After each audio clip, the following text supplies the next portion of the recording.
పోయి కొనుక్కొనుడని చెప్పాను. ఇది సరి అయిన సిద్ధపాటు. ఇదేంటండి అది సరైన సిద్ధపాటు. ఎగ్జామ్ హాల్కి సరైన ప్రిపరేషన్. వాడు హాల్ టికెట్ పట్టుకున్నాడు, వాడికి కావాల్సిన పెన్ను, పెన్సిలు, ఎవ్రీథింగ్. ప్యాడ్ పట్టుకొని వెళ్ళాడు, ప్యాడ్ని పట్టుకొని వెళ్ళాడు.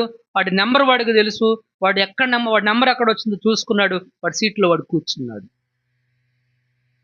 ఇన్విజిలేటర్ వచ్చారు, నీ హాల్ టికెట్ చూపిస్తా సార్, ఇదిగో, అరే నీ పెన్ను, ఇదిగో సార్, ఇదిగో నీ పెన్సిల్, ఇదిగో ఇదిగో, ఎవ్రీథింగ్ పర్ఫెక్ట్లీ సిద్ధపడి వెళ్ళాడు. ఆమేన్, హల్లెలూయా. 9వ వచనం మనకేం చెప్తా ఉందనంటే, సరి అయిన సిద్ధపాటుతో దేవుని రాకడకు ఉండాలి. ఆయన వచ్చినప్పుడు నువ్వు సరి అయిన సిద్ధపాటు అనేటువంటిది కలిగి ఉండాలి. అదే మత్తయి సువార్త 24వ అధ్యాయం తీయండి ఒకసారి, మీకు అర్థమవుతుంది. అక్కడ 45వ వచనం, యజమానుడు తన ఇంటికి తగిన వేళ అన్నం పెట్టుటకు వారి పైన నమ్మకమును బుద్ధిమంతుడైన దాసుడెవడు? యజమానుడు వచ్చినప్పుడు ఏ దాసుడు ఇలాగూ చేయుచుండుట అతడు కనుగొనునో ఆ దాసుడు ధన్యుడు. ఏంటండి అది? నమ్మకంగా బుద్ధిగా ఎవరైతే ఉంటారో, యజమానుడు వచ్చేసరికి ఎవరైతే నమ్మకంగా బుద్ధిగా ఉంటారో ఆ దాసులు ధన్యులు.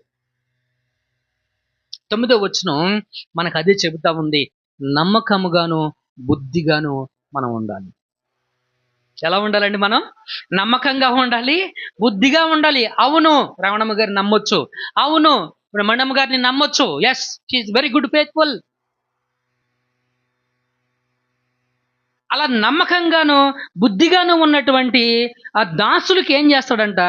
46వ వచనం, 47వ వచనం, అతడు తన యావదాస్తి మీద వాని నుంచునని మీతో నిశ్చయముగా ధన్యుడు. ఎంత ధన్యుడు అనంటే, యావదాస్తి మీద ఎవరైతే యజమానుడు వచ్చేసరికి నమ్మకంగా బుద్ధిగా ఉంటాడో ఆ దాసుడికి ఏమిస్తాడంట? యావదాస్తి మీద అధికారం ఇస్తాడు ఆయన. ఆమేన్. అది ఆధిక్యత. అదేంటండి ఆధిక్యత? పేతురు మొదటి పత్రిక తీయండి, మీ ఆధిక్యత మీకు తెలుస్తుంది. ఎవరైతే నమ్మకంగా బుద్ధిగా ఉంటారో వాళ్ళ ఆధిక్యత మీకు తెలుస్తుంది మిత్రులారా. మొదటి అధ్యాయం, పేతురు రాసినటువంటి మొదటి పత్రిక 1వ అధ్యాయము 7వ వచనంలో చెప్పాడు, నశించిపో సువర్ణము అగ్ని పరీక్ష వలన శుద్ధపరచబడుతున్నది కదా, దానికంటే అమూల్యమైన మీ విశ్వాసం ఈ శోధనల చేత పరీక్షకు నిలిచినది. యేసుక్రీస్తు ప్రత్యక్షమైనప్పుడు. ఎప్పుడు ఇది? యేసుక్రీస్తు ప్రత్యక్షమైనప్పుడు మీకు మెప్పు, మహిమ, ఘనత కలుగుటకు కారణం. ఏది కారణం? ఏది? ఆయన ప్రత్యక్షమైనప్పుడు మీకు మహిమ, మెప్పు కలుగుట కారణం ఏది?